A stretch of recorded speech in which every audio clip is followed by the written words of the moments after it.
We'll start up front. My name is Dick Quinn. I have one question about the Mount Bachelor season pass agreement. When I got my season pass, you wanted me to sign. And I just wonder if you consider this agreement to be binding on you, you obviously want it to be binding on me. The agreement says, Mount Bachelor Inc. in its sole discretion will determine the length of the ski season and the number of lifts in operation at any one time based on snow conditions and other variables. It doesn't say that you can take my midweek pass, which I paid for 5 days, and convert it to 4 days. It doesn't say that you can take my pass, which I want to ski midweek, I don't want to ski weekends. It doesn't say that those people who have, for religious reasons, the inability to ski on Saturdays and Sundays have that taken away from them. So my concern is that you are breaching the contract. I happen to be an attorney. You are breaching the contract.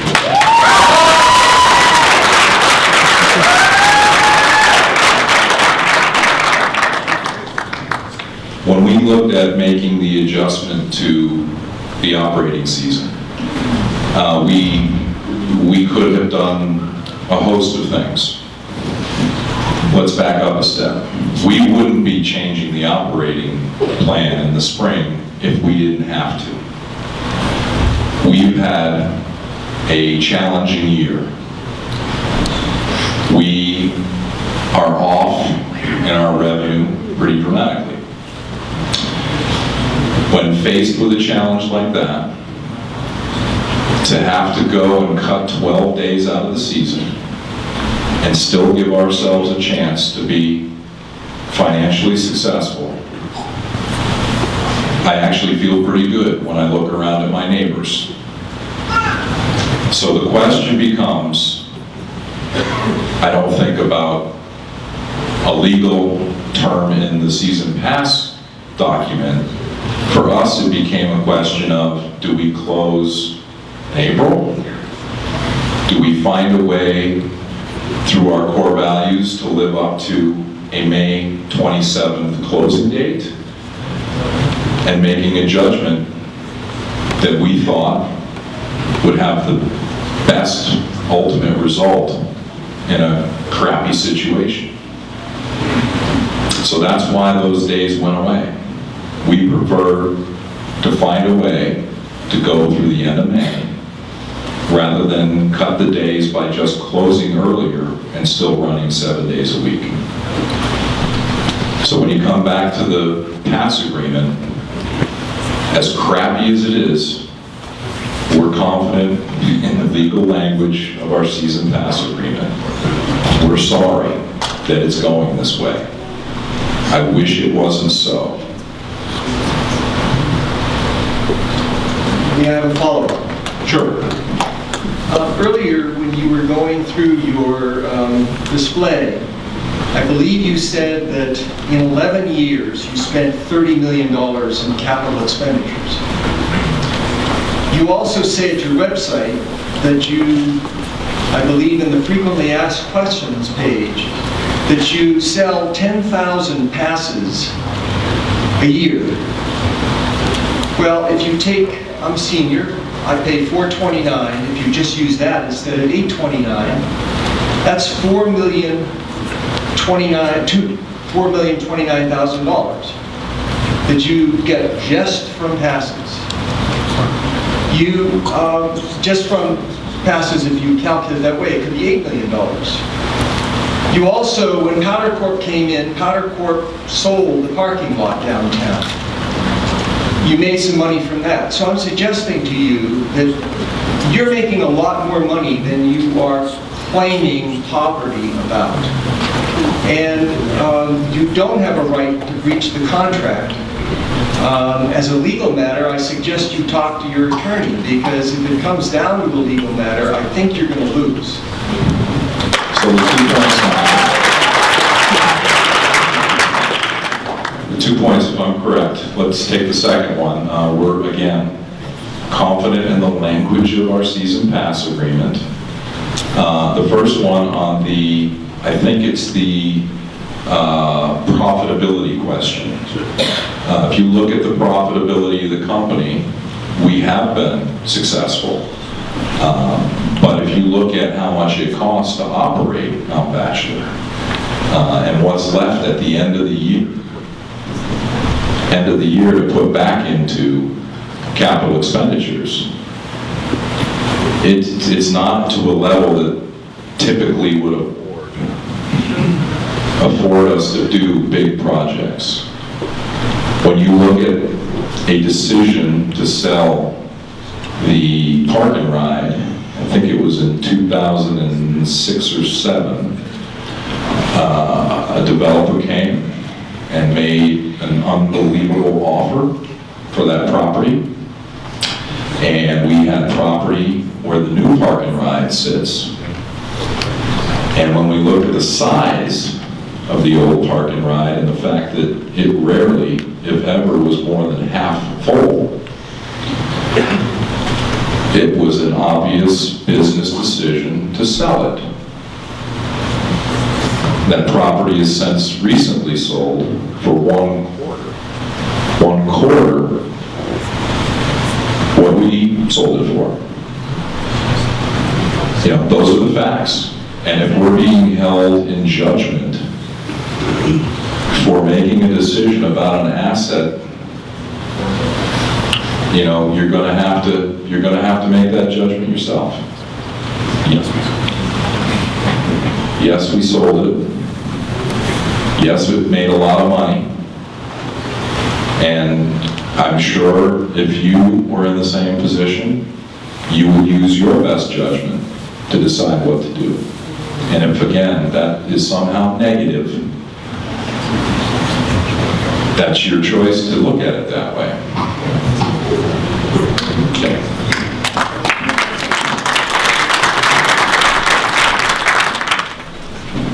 I would just like to say, first of all, thank you guys for taking this time to give us this forum. I find it personally out of your way, but I appreciate it. Going back to the core value situation, is anywhere in your core value calling paying guests names acceptable? I don't want to hear about the situation. I don't want to hear about it. Because any GM in any company that calls a paying guest a name within earshot of others usually does not have their job for long.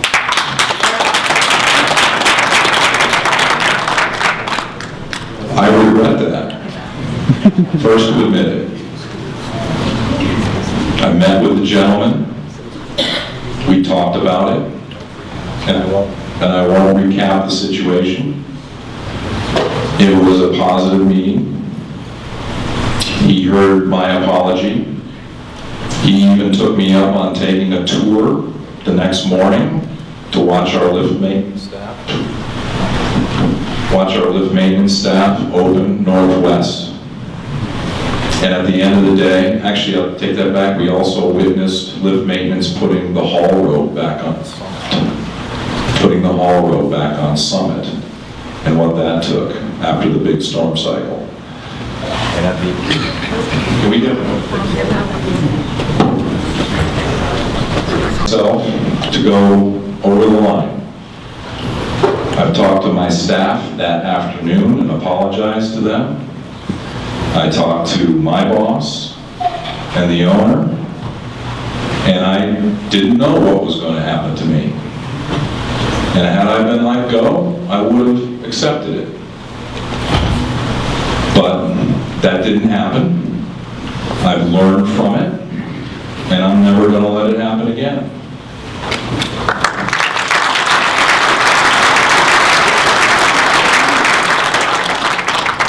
My name is Robert Wolf. I appreciate that you gave us this opportunity also. I also appreciate your serving on the Benton Chamber of Commerce. As a chamber officer, you have to be aware of the trickle-down theory of the attractions here for locals and visitors alike.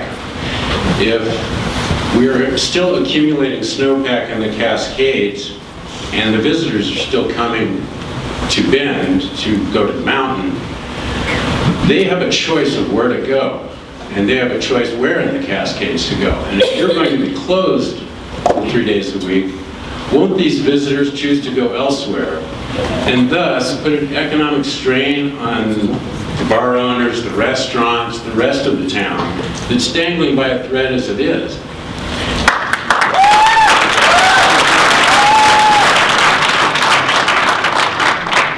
We could go back to that slide that showed how many people are actually on the mountain those days that we're going to be closed.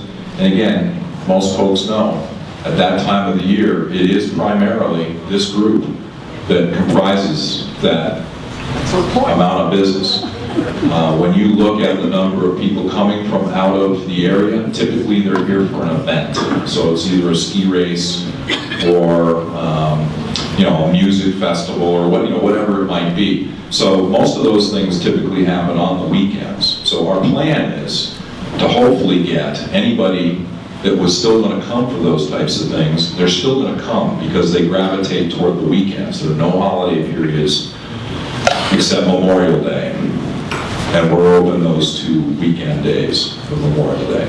So that's the thinking behind it. Follow-up, if I may. Monday and Tuesday is normally the days off for most of the service industry, like the restaurant, civic service. We're taking every day away from Understandable, but again, the thinking we're trying to use is pretty straightforward. And I know a lot of people have Mondays and Tuesdays off. I do.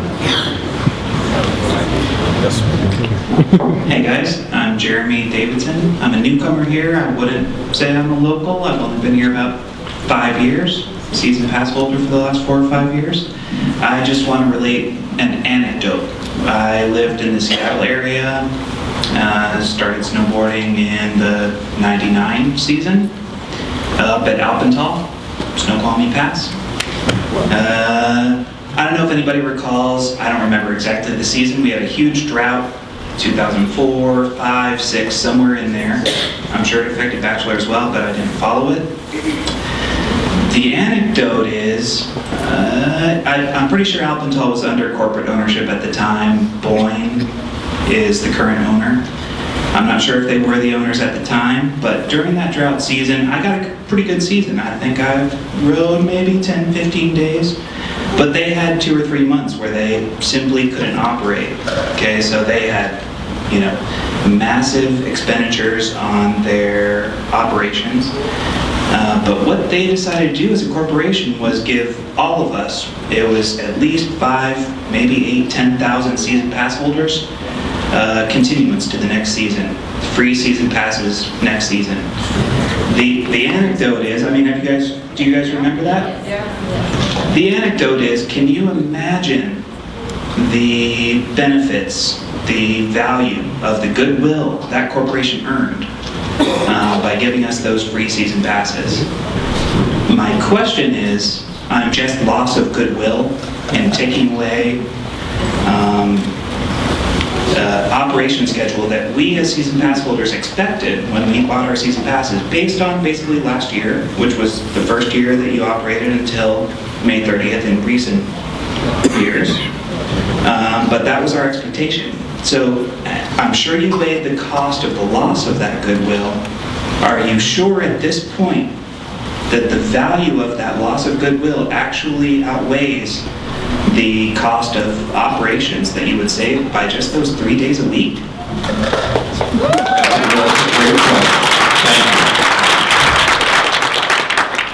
Yes, we have looked at it. We are concerned. Anytime you make a change like this, you spend a lot of time trying to evaluate what the unintended consequences might be. And I'm a little concerned about it. There's no question. The fact that everybody is here, the fact that we had the type of uproar on our Facebook page, yeah, we get that. If you go back and look at the situation we're in, however, we've made the evaluation that that risk was worth it when we made that decision. You folks all have a decision to make on whether or not we screwed up and we're not going to get your revenue, or we're going to get your season pass. I don't like that. But when I look at what my responsibilities are and what our team's responsibilities are, we can't just go forward and not make some changes with the situation we're in. I wish it wasn't the case. You know, I talked to some of my friends down in the Tahoe Basin and some folks down in Mammoth, and they've had to let, you know, year-round people go and tons and tons of staff go. And they're probably not going to get some of those folks back to work for them, probably some good folks. When you get in a situation where you're looking down a gun barrel and you need to make a decision, you try to find ways to do it to have the least amount of blowback. If we get blowback, we're going to have to accept it, and we'll have to adapt, and we're going to have to adjust and figure out how to make it better. Or reevaluate. We always reevaluate. Just a minor follow-up, I personally, I hope everybody here is all for the longevity of Mount Bachelor. That's why we're here. That's why we live here. Okay, so we're very sympathetic when decisions come based on safety reasons for not running lifts. I think there have been some suspicions, some, you know, bad will going on in terms of suspecting that lifts aren't running for cost reasons rather than safety reasons.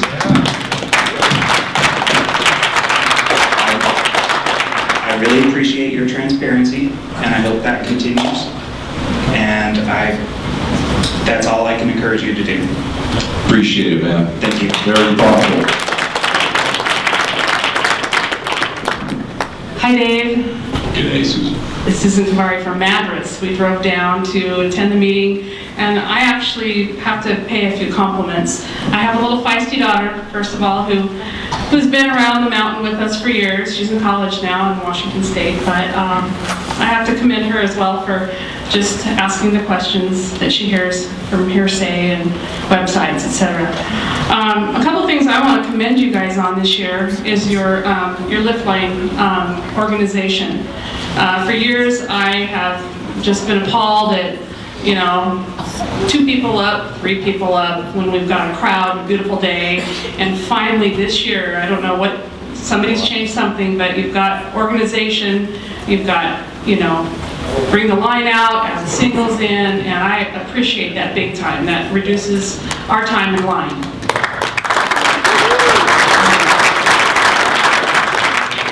The second thing I want to thank Mount Bachelor for is repairing our motorhome. There was a mishap that just things happened, and we're there in the evening, and it was a little event that Mount Bachelor took care of, and we appreciate it very much. They took responsibility for it.